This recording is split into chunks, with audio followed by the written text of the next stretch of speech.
All right, I'm calling to order the Marin Municipal Water District Board meeting for September 15th, 2020. And I'm looking for a motion to adopt our agenda. So moved. Second. Okay, roll call vote. Oh, I'm sorry. Hold on, please. Yeah. Sorry, I thought I turned that off. Hold on. Hold on. Yeah, it's a little scratchy in the background, Terry. Yeah, I know. I'm turning it off right now. There we go. Apologize about that. I thought it was turned off. Okay, so for roll call, I would like to call Director Bragman, Aye. Director Kohler, Aye. Director Russell, Aye. and President Gibson. Aye. What do we have by way of public comment, items that are not on the agenda? We, President Gibson, we have, you've received only one, the board only received one email. I forwarded it to the board members and it will be posted afterwards. That's it. Okay, good, thank you. And directors and general managers announcement. Ben, we'll start with you, the general manager's announcement. I have no announcement tonight. All right, thank you. Let's, Larry Bragman, do you have any announcements? No, I don't. Okay, Cynthia? None for me, thanks. Okay, and Larry? No. Russell, okay, and I have none myself. Thank you all. That takes us to our consent calendar. Can I get a motion to approve our consent calendar? Before you do, Jack, I've got a couple questions I wanted to ask Ben about his report. So could I just ask those questions now? Sure, Okay. yeah, go ahead. Sorry about that.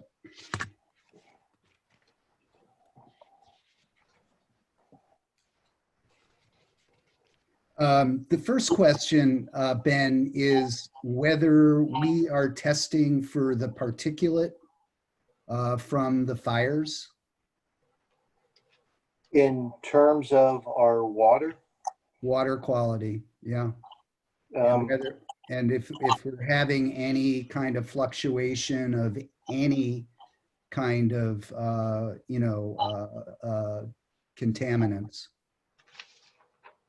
yeah, I believe Paul may be on and he can add to this that we're just doing our, not just, because it's rather extensive regulatory required reporting that would catch the contaminants if they reached a measurable level.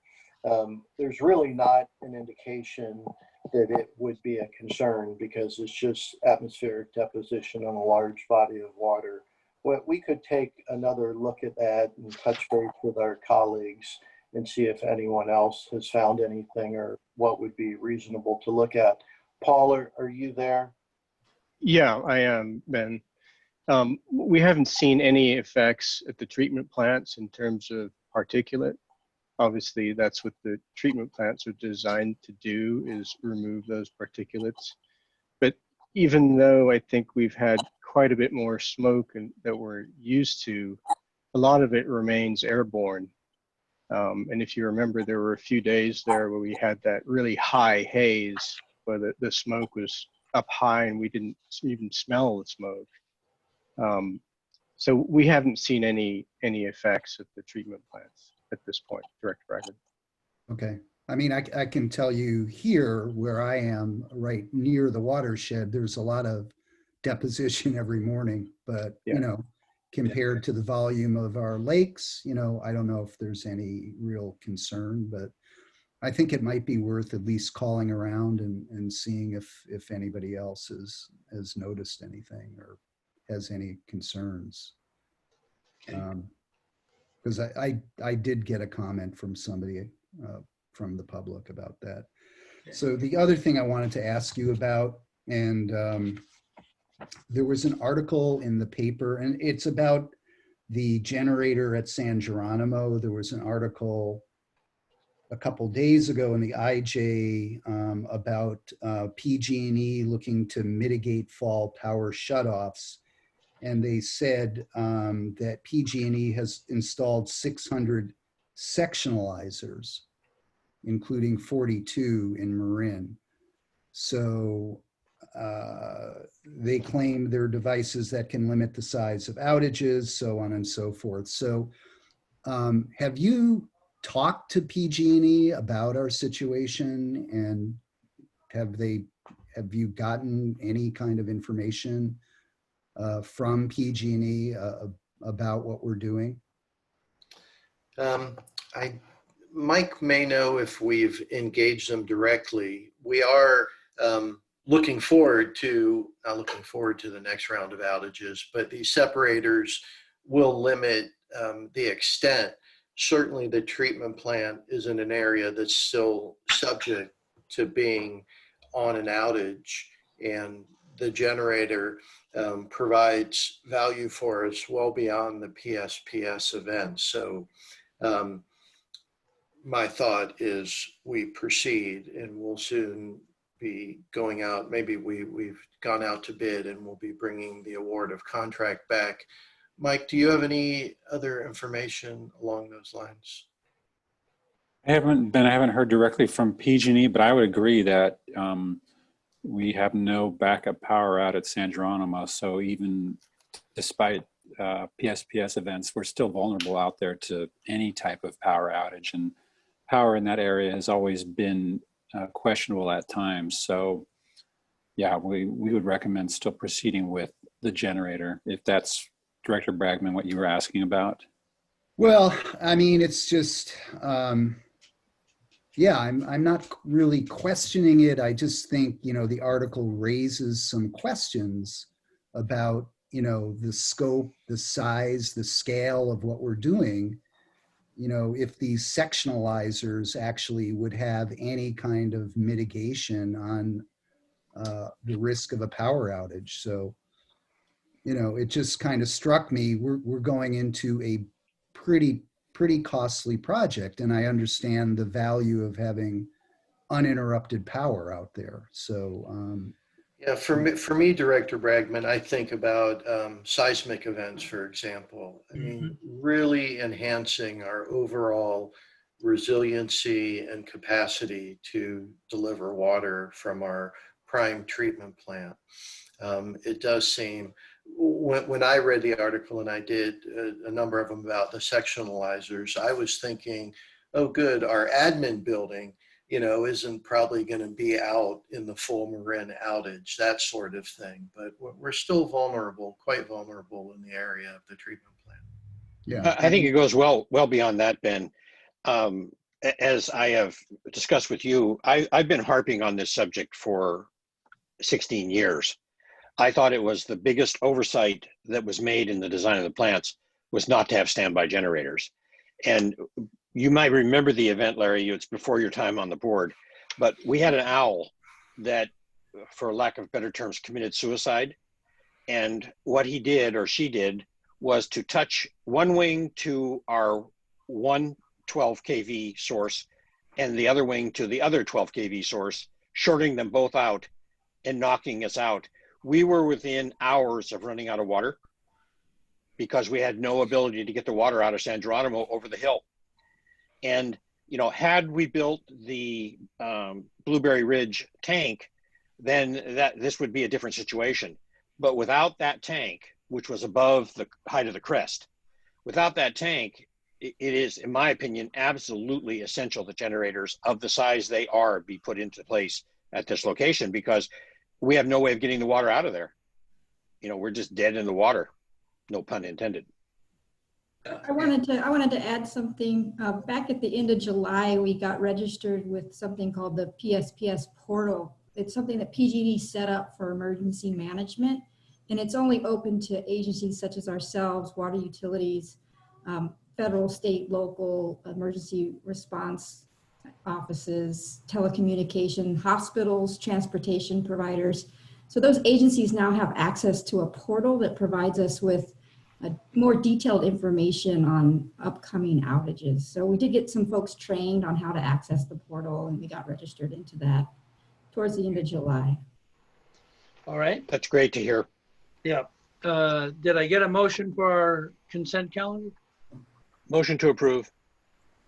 Second? Okay. Director Bragman, Aye. Director Kohler, Aye. Director Russell, Aye. and President Gibson. Aye. That takes us to item number 6 in our water supply report for August.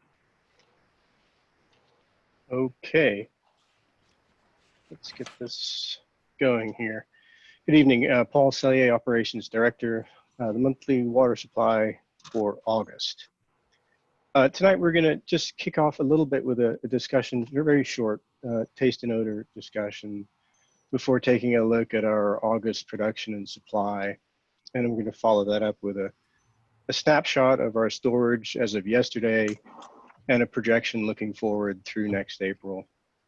And we'll wrap up with a quick discussion on our water supply strategy so far. So taste and odor, obviously this time of year, September, October, is really the height of what we call taste and odor season. And you can kind of see that from last year's chart bar here in blue for August, where really we had a spike of complaint of customer inquiries and complaints about the taste and odor of our water. This August, however, we've managed the situation a little better, and we have just 3 complaints for August. However, the system that we have some concern with is really our Alpine and Bontempi reservoirs. Those reservoirs, just briefly, are the way we operate them, they're linked. So Alpine will pump into Bontempi Reservoir, and from there will go to Bontempi Treatment Plant. And in Alpine, we have some increased numbers in taste and odor that we're finding through our lab analysis. And so we've stopped pumping from that reservoir into Bontempi. And of course, that's helping us, right, keep the water taste decent coming out of Bontempi. But there's a limit. Bontempi is a small reservoir with some 4,000 acre feet. So there's a limit to how long we can really do that. And maybe we can do it for another week or 2 or 3 at the most. And hopefully that will be long enough for us to sort of dodge this issue that's in Alpine. But given that we are in sort of what we call taste and odor season, there's no guarantee that the MIB goes away quietly in Alpine. So we could be in for you know, a difficult couple of months through September, October, and into early November, but only time really will tell. So our strategy has been really to pull water from different reservoirs, trying to avoid this issue. It works well for Kent and Nicasio, and it works for Bontempi and Alpine to a lesser extent, just because we can't do it for as long. And of course, our recent hot weather, this may just excite the algae a little more, and of course, increase taste and odor in due course. So that's where we are with our taste and odor. So Paul, Yep. could you just remind the public that these compounds, while they do impact the taste of the water, they don't have any health and safety impacts whatsoever? Yeah, so they are, as the name implies, taste and odor compounds, and that's really all that they are. They just impart a taste and odor that's different than normal to our water. And in all respects, the water remains safe to drink and meets all of our drinking water quality standards. Thanks for that, Ben. So Paul, before you go on, I think some dialogue back and forth with a customer in Mill Valley, very, very upset recently about taste and odor issues, and basically saving his receipts from having to buy bottled water. So I appreciate and I understand what you're saying about there not being health impacts, but that's not how people feel when they experience these things. So, you know, at some point, not today, but I just want to, you know, perhaps we can agendize this, you know, I think we need a better way of talking to the public when these things happen, because they're not hearing us. And I don't know that I blame them. In fact, I don't blame them. You know, when the water smells bad and it tastes bad, it's just not enough for us to just wave our hands and say it's fine. And I do think we need to have, you know, a better protocol for addressing these concerns, because they're serious and they're real. And I think, you know, people are very anxious. And I think it's great that we are having fewer of these things this year than we've had in the past. But, you know, I'm sure you're familiar with the letters that I'm referring to, but I mean, these folks were really upset, and, you know, they felt they couldn't bathe, they couldn't eat, they couldn't, you know, give the water to their children. I mean, those are real concerns. Yes, I agree. And while there are just 3 complaints, we do take each of them, as you rightly point out, Director Kohler, very seriously. And yes, I think we should engage our customers in a better way than we did, certainly in that case in particular. But thank you for that. Yeah, Cynthia has a good point, and it's also important to recognize these are the most common types of complaints in the water business. Taste and odor. It's the thing that you can recognize immediately with no analytical ability other than your nose or your mouth. So, you know, I think you're right on, Cynthia. We need to figure out a way to communicate where we're going and where we're going to go. You know, maybe we could have an index or something published, Paul, that gives, we bought that GCMS to get ahead of this curve, and we could show some kind of level of the geosmin or something like that in the water, and then indicate that these are, you know, typical odor producing things. They're totally harmless, but they do impact taste and odor to the water or something like that. Mhm. Yeah, we are working, Jeannie and I are working on some messaging. I think Ben may have shared that with you to try to get out somewhat in front of this. We still are, even though we've had the 3 complaints and there are some unhappy customers to be sure, we can still get out in front of this and provide them information that they need. But it is a difficult issue, very difficult. I remember, Paul, tell me if you know anything about this, but a number of years ago where somebody in the engineering department had told me that there's X number of our customers who are identified by us and who we communicate that have a specific sensitivity to, and I don't mean in a negative way, it's just they pick it up when other people don't, and that we would occasionally contact them ourselves and say, are you getting anything by way of taste and odor? Is that process still going on, or do you know anything about that? So that was our taste and odor panel that would have been, you know, sort of informally polled, right, by the water quality manager or lab manager. Right. And it reflects exactly what Director Russell said, and that is that your nose can be particularly sensitive to this stuff. And in fact, we have someone in Fairfax who used to work here, Bob Castle, who is very sensitive, and he can almost smell down to 2 parts per trillion. Wow. So people are very sensitive, can be very sensitive to these tastes and odors. Yeah, but that's what that is, and that taste and odor panel was sort of replaced by the analytical instrument that Director Russell mentioned. So we're able to measure these compounds down to about 1 part per trillion. Good. Okay. Thank you. Yep. Okay. I can always come back to this if there are any other questions. So moving on very quickly then with our reservoir storage. From this slide, really, we finished August with about 96% of average storage for the state. So we're tracking pretty well with our average storage level at the end of August. Our water production numbers for financial year 2021 are very similar to last year. And our imported water production reflects our ability, our slight increase in take that we're pulling water from Sonoma. And again, in a different format here, August reflected in the green bar shows just a slight increase over the prior year. And this is that rebound that we've seen consistent with the rest of the year. This is similarly reflected in our running 12-month average. And while it's still trending upwards, I don't know if it's my imagination or not, but I kind of see that curve turning.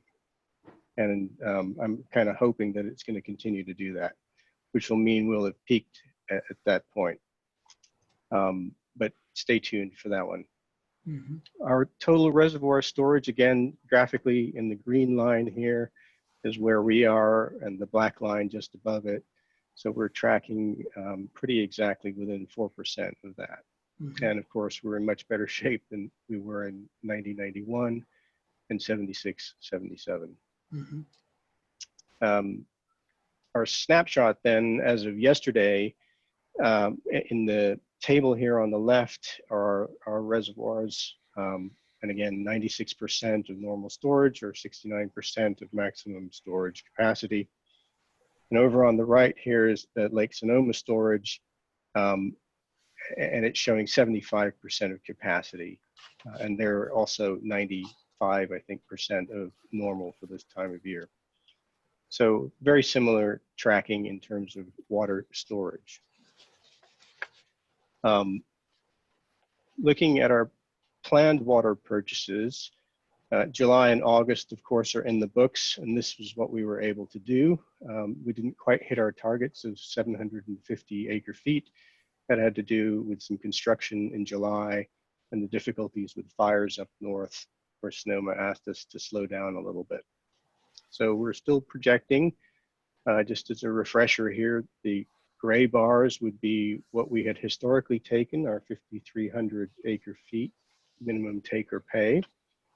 And the blue bars here on top of the gray reflecting our revised strategy to accelerate our purchases so that come January, where the chart changes into the brick kind of pattern, this reflects where we would have finished our normal allotment of 5,300. We would be in a position to continue to take more water should that continue to be dry. Our projections, we've seen this chart a few times now, so quickly again, the black line is where we've been, if you like, and the ochre line is our projection to November. And then we break out into the three lines here, purple, green, and blue, reflecting 150% of rainfall, normal rainfall or average, excuse me, and then 50% of average. And that runs out through next April. So in summary then, we are in taste and odor season. It is a seasonal thing and it is temporary. They will dissipate. It does take some time. And we have limited tools in our arsenal to deal with it. Our water storage is tracking on average, and we're in a decent position for this time of year. Our strategy has been to front load our purchases of water, continue through water use efficiency, our demand management. And of course, we're continuing to watch demand and storage levels. The weather outlook, I hesitate to say it's a typical summer pattern because the last few weeks have been anything but typical, but basically dry and warm going forward. That concludes my presentation tonight. All right, I have just a quick question. I've got a few comments from people and one letter that says we in our district are in a drought and we're not letting people know that. We're not saying drought. Now I understand, I think from your report, that our water supply is good, healthy, but that our rainfall has been lighter than, that's problematic. So question, I guess, do we define drought as weakness in our supply, our quantity of water, or do we measure that by rainfall? And what triggers an acceleration of communication to people? Hey, folks, we're in a drought. Be careful. Think drought. Yeah, our present water supply or water shortage contingency plan really targets storage levels. And that's in fact what you see across the state. What's making a lot of news today are, as you point out, Director Gibson, the lower than normal rainfall. Mhm. And the climatologists refer to this as drought conditions, as Mhm. distinct from drought. Yeah.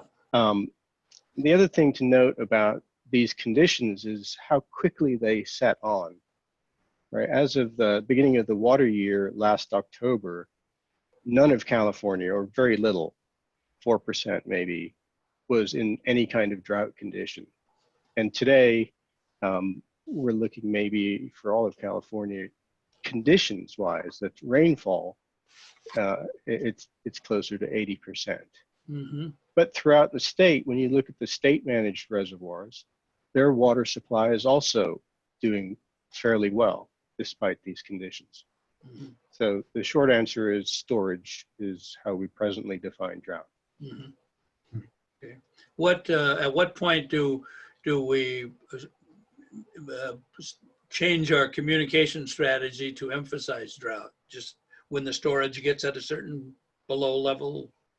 At this point, yes, that's what would trigger the water shortage contingency planning, which triggers those messages, Right. potentially rationing and that sort of a thing. Mhm. But that Well, those we have talked about trying to link what folks are hearing on drought with our conservation messaging that I think will strengthen conservation activities. So we'll benefit from whatever everyone is hearing in terms of drought from a rainfall standpoint. So, and I have heard there's a little confusion on that. So I think we can bring those together in a way that'll make sense to the public and meet our interest to have folks use water wisely.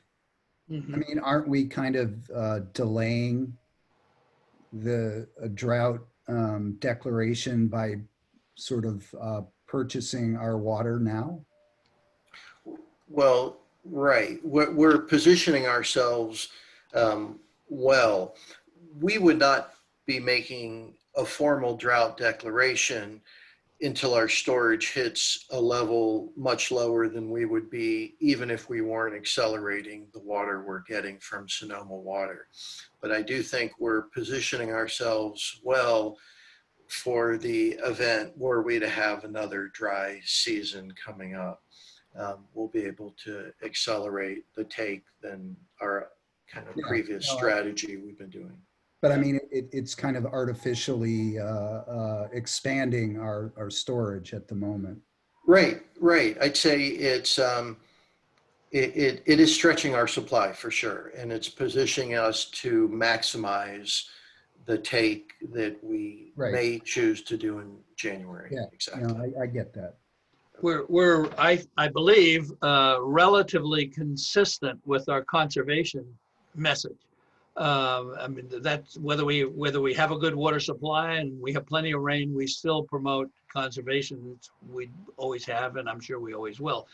But that, to a certain extent, lulls people into a certain level of comfort. When we use the word drought, it gets a reaction in our community just because of the historical circumstances that we've gone through a couple of times. So people understand drought and react positively to it. I mean, it enhances, I believe, conservation almost immediately.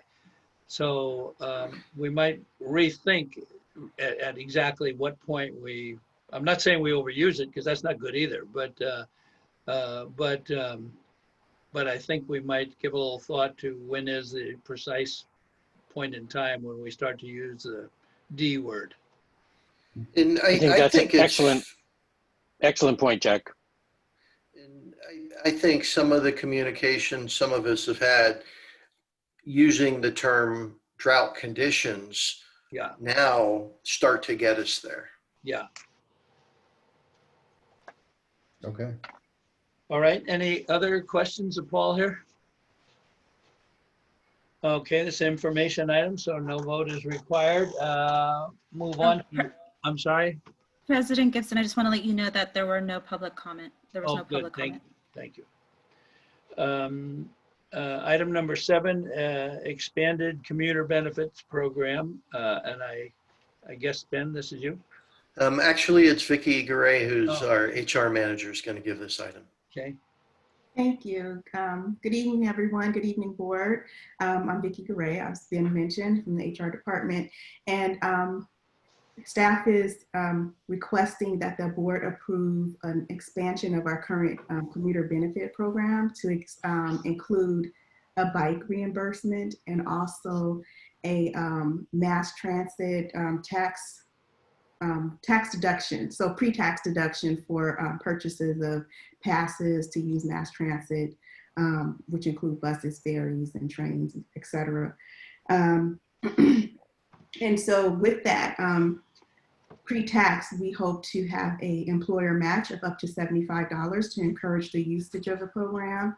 And we hope that the program will contribute to our positive work environment by giving people a nicer way to commute to work, or a less stressed way to commute to work, and also a tax benefit.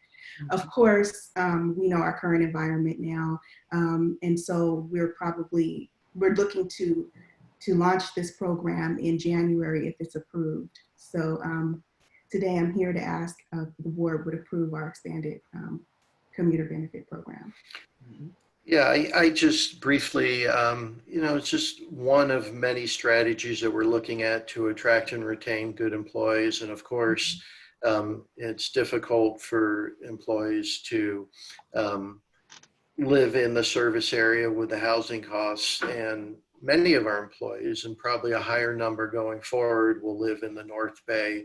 And this allows us to really maximize that regional investment in the SMART train and provide an incentive for folks to use that and continue to attract folks from up north. Right. You have to get some bike racks. Yeah. Yes. Yes, a lot of our employees experience a long commute, and this would definitely be a good retention strategy. Yeah. And goes a long way. Okay. On those employees who do take the transit, particularly from the North Bay, how do they get from the station to the office? From the transit center in San Rafael? Yeah, assuming that's where they come in. Yeah. Yeah, so there's a TransPay bus from the East Bay to the transit center, and then there's one bus from the transit center, right, and it stops right and behind the main office on Tamil Vista Boulevard, or on the opposite side of Tamil Vista Boulevard. Okay. And now we have the Larkspur station. Exactly. Yeah. I used to take the train all the time, and I would take it to the Larkspur station, and it's just a short walk to the office, and it was just wonderful. Okay. You can bring your bike on the train too. Absolutely. So. Right, and then now there's a bike lane on the bridge as well. Well, not a lane, but a passenger, a fairway for employees to, not employees, for people to ride their bikes across the bridge. Yeah. I'm just thinking about employees only. Yeah. It's a little funky. I've done it a few times. Yeah.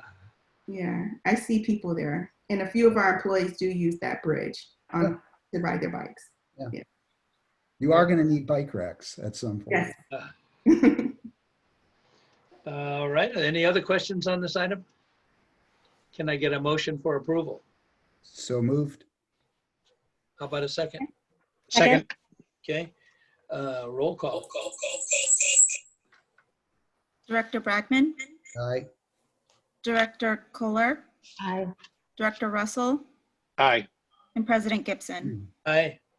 And just letting you know, there were no public comments. Thank you. Thank you. I keep getting that. Yeah. Thank you.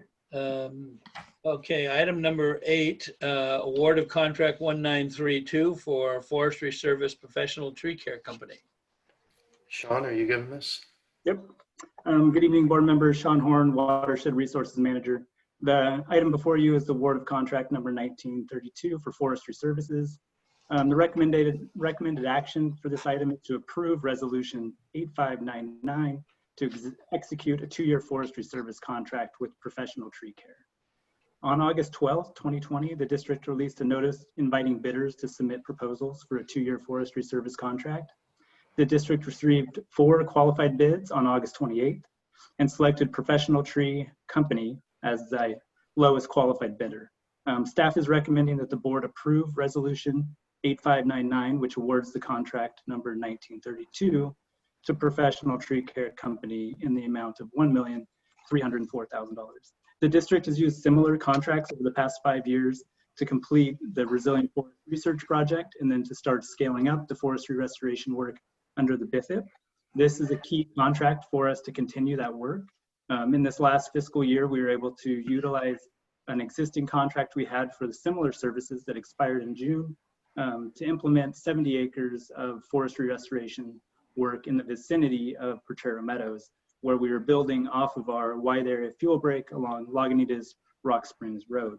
So this work is key to us continuing to implement on that scale and to ensure that we can create a more resilient watershed through the implementation of our biodiversity fires and fuels plan.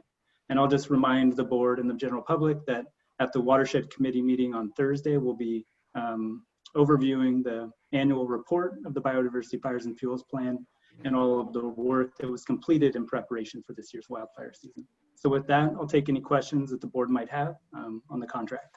Okay, well, first of all, let me say congratulations on keeping this type of work going through the coronavirus, you know, and all the obstacles we're facing. It's absolutely critical stuff. And if we didn't know that a few months ago, we certainly know it now.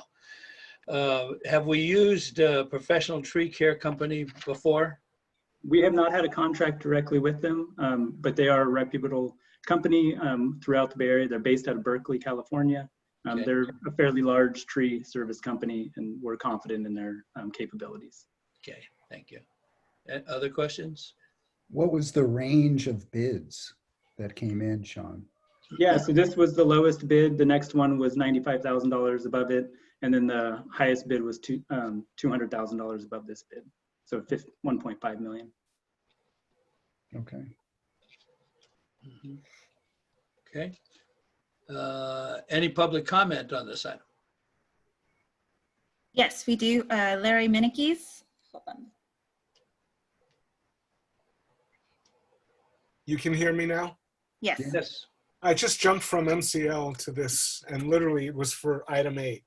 And the perfect timing, Sean. The only question I have is this specific to Lagunitas Road and Bolinas Road and Rock Springs? That's the specific contract for? That's my only question. Thank you. Yes. Do you want us to answer that? The Yes. contract Yep. will be watershed wide.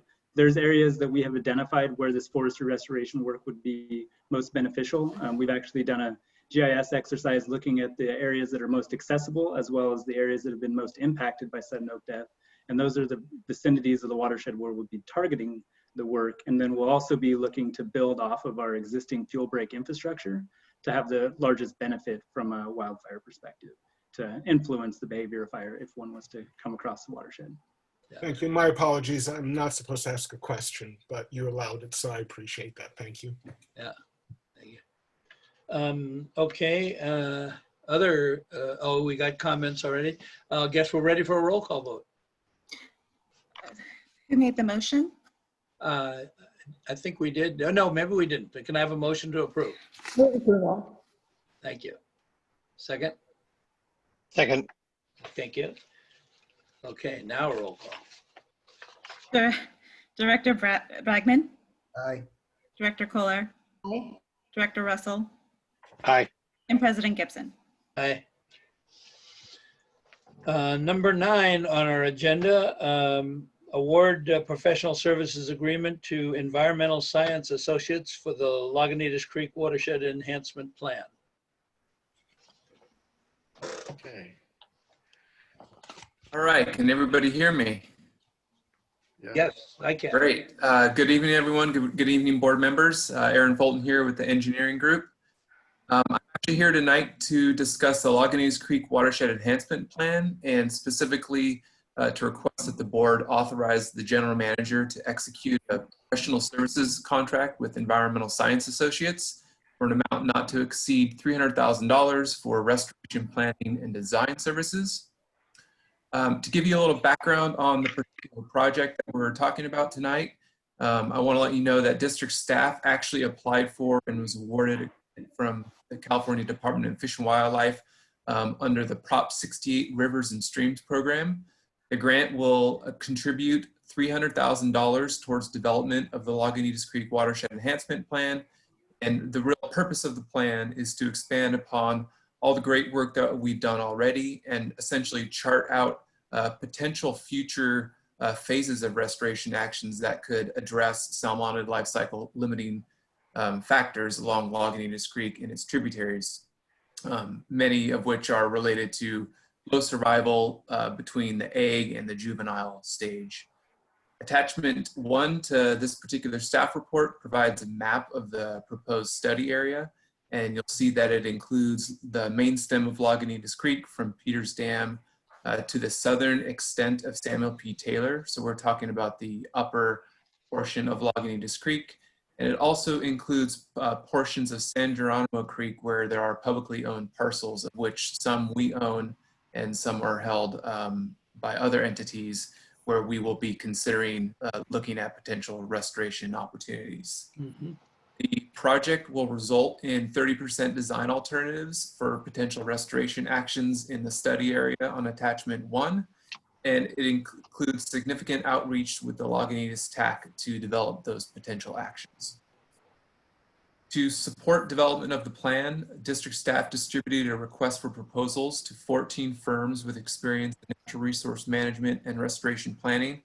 We received 3 qualified proposals and interviewed all 3 teams using a criteria that weighted their responsiveness to the RFP in their proposal form, their understanding of the proposed work, the grant process, their planning and design approach, the experience of their team and their personnel, and especially their ability to coordinate with an active, engaged community, and also their demonstrated ability to complete projects of a similar size in the region that we're at.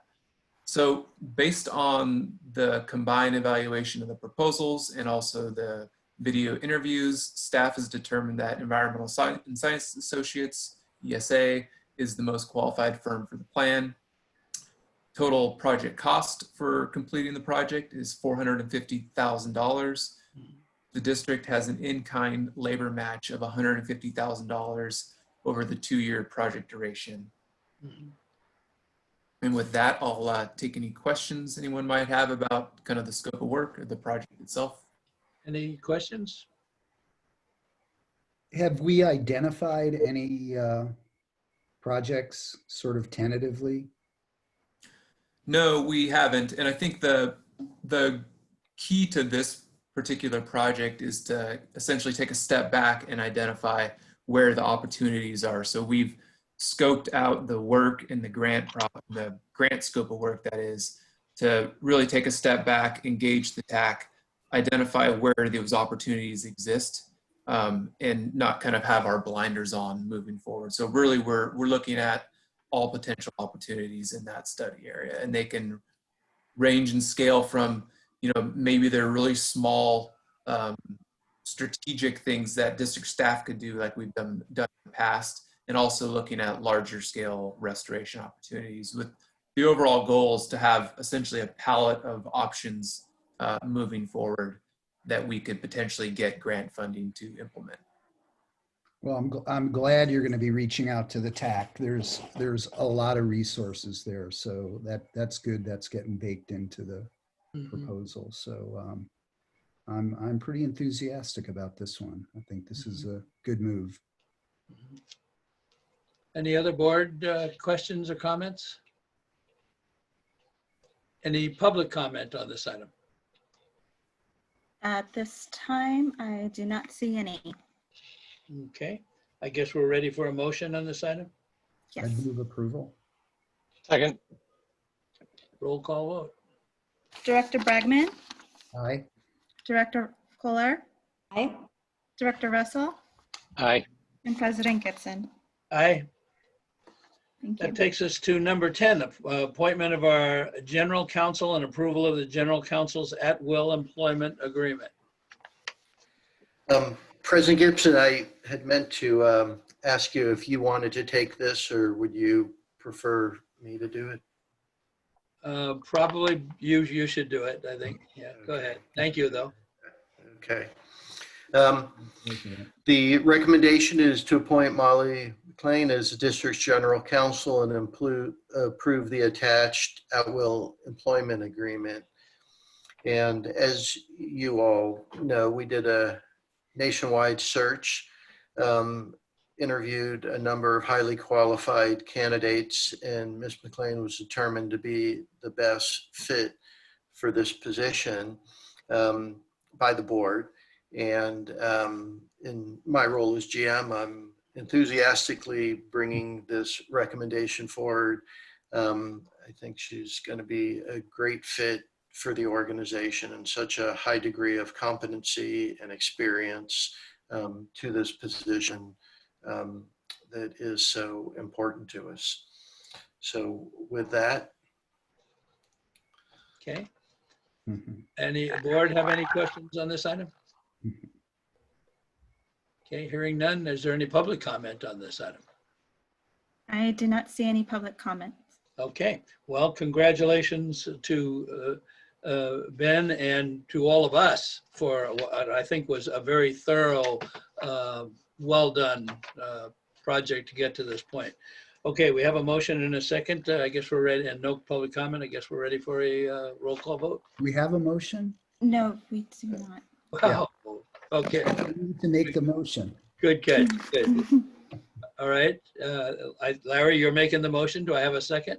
Second. Second. Thank you. Okay. A dual second. That's good. All in favor. Roll call vote. Director Bragman, Aye. Director Kohler, Aye. Director Russell. Aye. And President Gibson. Aye. Number 11, Resolution 8602, updating job titles covered by the district's unrepresented employee resolution. Yeah, so this is a follow-on item from item 10. Given that now the general counsel is under. You're breaking up there. We can't hear you well. Yeah. So you can't hear me? You're under. It's garbled. Vicki, can you take this item? Ben, I can take this item for you. Yes. Okay, thank you.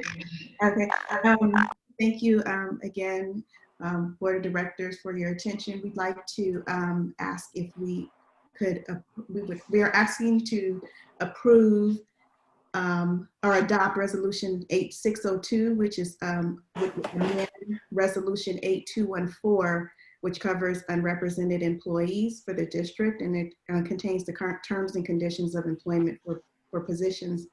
The resolution that we're asking you to adopt merely updates the job titles for those positions that are represented, and also removes the general counsel, as Ben tried to mention here, is the general counsel will be represented under a contract, and through that contract extended the terms and conditions of the Resolution 8214. So we ask if you would approve this amendment to Resolution 8214 through 8602. Okay. Thank you. Any board questions or comments? Nope. Can I get a motion? I'll move it. Second. Okay. Any public comment? There are no public comments on this item. Okay, we're ready for the roll call, I think. Director Bragman, Aye. Director Kohler, Aye. Director Russell, Aye. and President Gibson. Aye.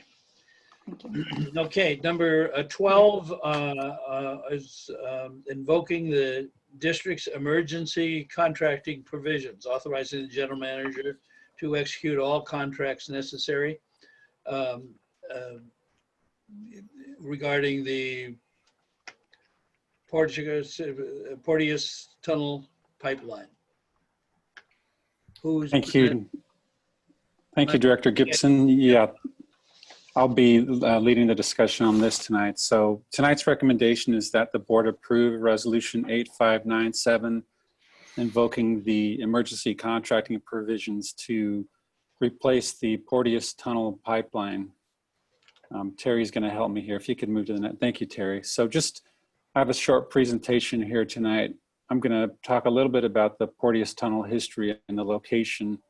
We'll talk about the pipelines that are in the tunnel and also the leak that we discovered a couple weeks ago.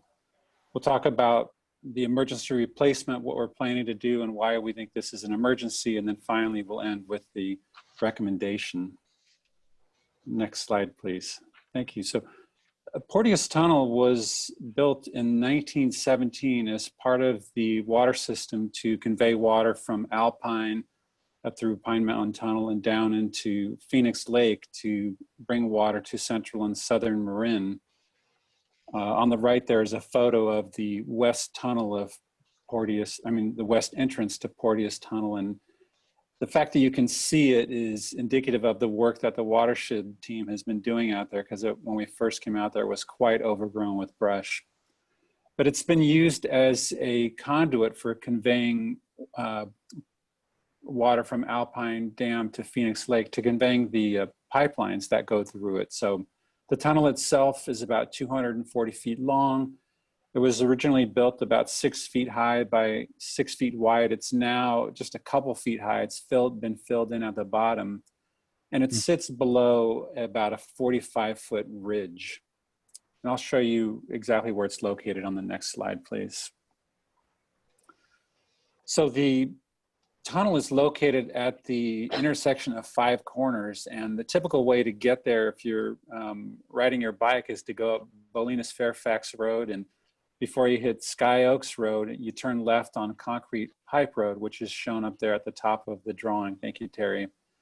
And then the pipeline actually follows Concrete Pipe Road. Sorry.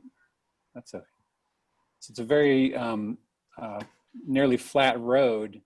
And then you get to the intersection of Shaver Grade and Concrete Pipe Road and Deer Creek Trail. And there you find yourself at 5 corners. So this is an aerial shot of 5 corners where the tunnel is located. So again, we have Concrete Pipe Road coming from the bottom of the screen. That will take you all the way to Bolinas Fairfax Road. And then Shaver Grade Fire Road, which on the right will take you over to Phoenix Lake. And then on the left, we have Deer Park Fire Road. So the west entrance of the tunnel is down near the bottom of the screen in the dark vegetated area. You can't really see it, but I wanted to show show you what the conditions are like out there. It's quite vegetated. Then the tunnel proceeds under 5 corners, and then the east entrance is up near the top of the photograph here. So let's go to the next slide, please, Terry. So Porteous Tunnel right now has 2 pipelines in it. So the first was installed in 1919. Again, it's the original 24-inch concrete pipe that went all the way from Alpine through Pine Mountain Tunnel, through Porteous Tunnel, and down to Phoenix Lake.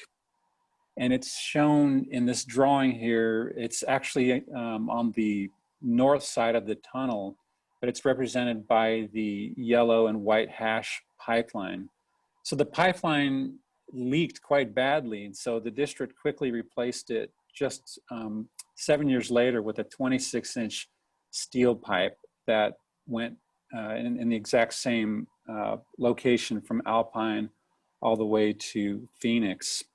And the 1919 concrete pipeline was abandoned.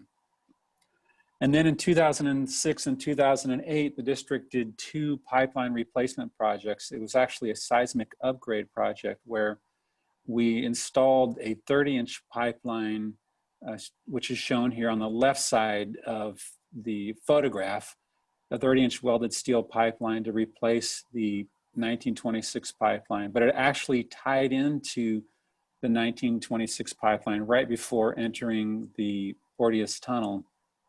And then on the right side of the photograph, the district, we tied into the 1926 pipeline with a new 30-inch welded steel pipe. So we have 2 new pipes coming in and out of the tunnel, but within the tunnel, we have the original 1926 pipeline still in use.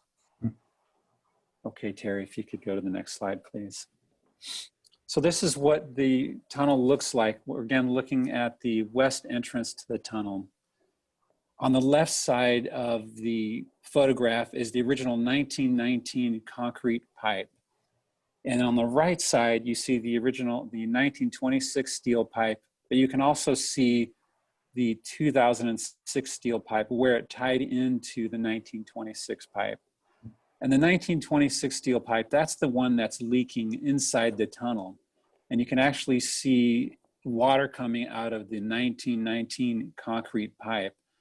And that water's flowing, the leak we estimate is flowing at about 40 gallons per minute. This pipeline, the 2006 steel pipeline tying into the 1926 pipe, it conveys water from the San Geronimo treatment plant up to Ross Reservoir and then down into the Ross Valley. It actually ties into a pipeline from Bon Tempe downstream of the Porteous tunnel. So the two pipes come together and then the two treatment plants are able to provide potable water to the Ross Valley. Next slide, please. So this is the same view of Porteous Tunnel, just a little bit closer. And you can see on the left side is the 1919 concrete pipe.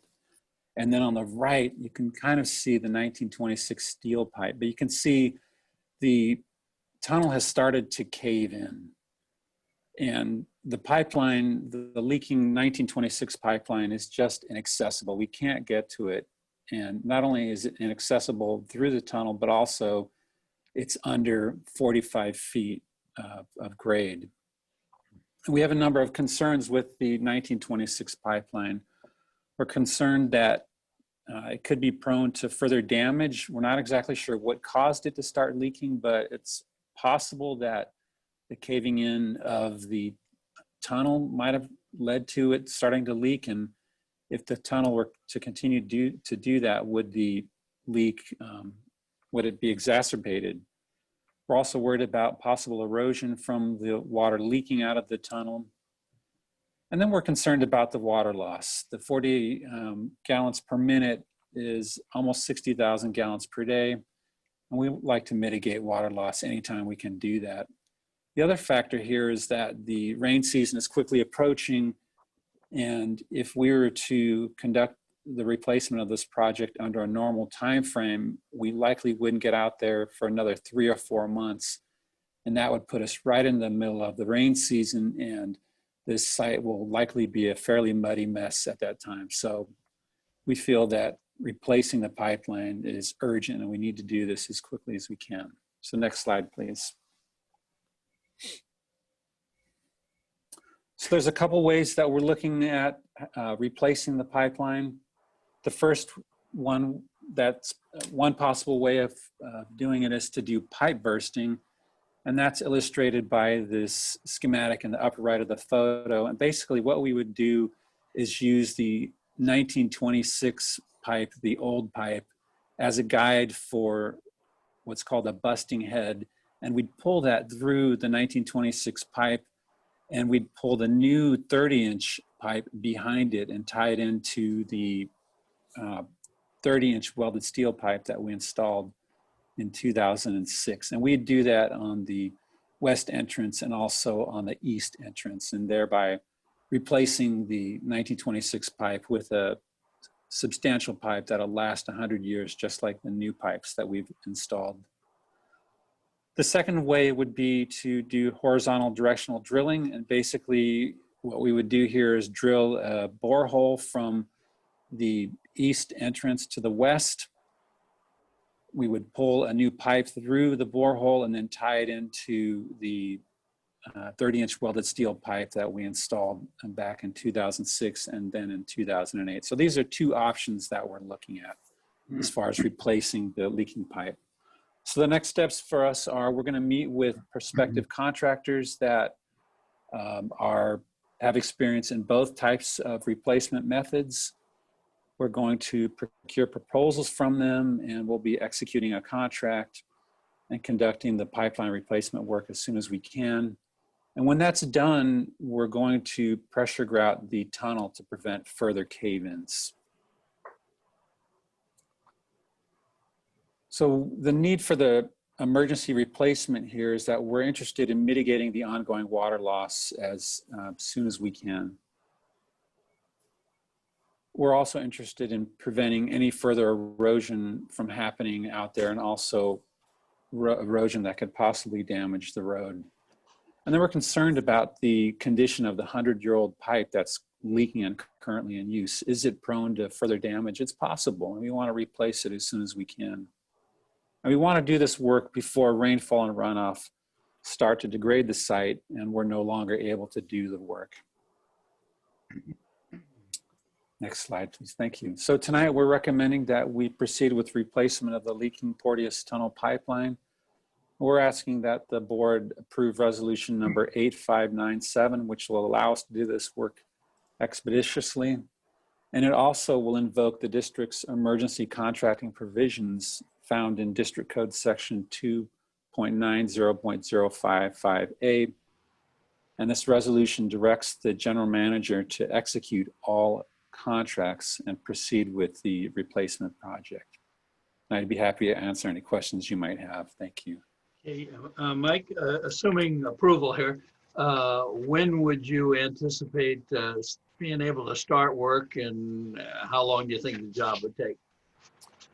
We anticipate being able to start probably by the end of the month or early next month, and we think it'll take about 4 weeks to complete the work. Okay. How do you intend to make the decision on what you're going to do? Likely will be price. Yeah, we'll get prices from both, and from contractors that do both, and then yeah, a most likely price, whoever can do it for the least cost. And it seems to me it might make sense, Mike. It's a very intriguing project. It might make sense to send a camera through there. So actually, Larry, we sent a camera through the 1919 pipe, and that pipe is in good condition. So if we do go with the pipe bursting method, what we would do is install a smaller diameter pipe and the 1919 pipe and use that as a temporary bypass so that we'd still have water flowing while we were pipe bursting the 1926 steel pipe. So yes, we did TV it, and it is usable for this purpose. Thank you. That's interesting. I was actually thinking about sending it through the tunnel above grade, to see what the tunnel looks like. Well, we wouldn't be able to do that because the tunnel is caved in. You think it's caved, unpassable? Yes. Because then I wonder how you're going to pressure grout it. That's where I'm headed is, you know, I don't see how you're going to get the grout to flow if you got to. Yes, we'll likely have to do that from above. Drill down. Yes. Oh, I see. Okay. Well, it's a great project, and I'll make a motion to approve it. Okay. Second. Okay, do we have any public comment on this? I do not see any public comments. Okay. Mike, does the pressure grout, are you going to fill the tunnel with cement? Is that what it is? Yeah. Yes. So no more tunnel. No more cave-in. Yeah. True. Okay. Yeah. Okay, we have a motion, we have a second. I guess we're ready for a roll call vote. Director Bregman, Aye. Director Kohler, Director Russell, Aye. and President Gibson. Aye. Also, President Gibson, before we get to the next item, which is the last item, is it possible that we could hear from our new appointed General Council member? Sure. Okay, thank you. Yeah. Let me. Yeah, that'd be very good. Molly. Hello, Molly. Thank you. Yeah. Thanks for allowing me to speak. I've been watching the meeting. I know it's been a long night, so I'll be quick. I just wanted to extend my extreme gratitude to the board for their trust and confidence I'm very excited to be taking on this position and joining the team here in Marin. I want to extend an invitation to the board and of course staff to get in touch with me. My official start date is October 12th, and hopefully we'll have email and phone set up soon. So please reach out. Questions, information that you think I need, I welcome it all. So thanks very much and have a good night. Well, welcome aboard. Thank you very much. Yeah. Molly, congratulations. Thank you. Thank you. Looking forward to it. All right, that was good. Let's see, we're on item number 13 then. Last item. Yeah. Future agenda meetings. Yes, so nothing has changed from when the staff report went out. So if there are any questions from the board, I'll be happy to answer them. No, I see the annual retreat is still on track for September 25th. Okay, so obviously that'll be virtual, which is a shame, but it is what it is. So, yeah. Okay. All right. Good night, everybody. Okay, good night. Meeting adjourned. Take care. See you. Okay, Bye-bye. thank you. Thank you all. Yep. Thank you all. Good night.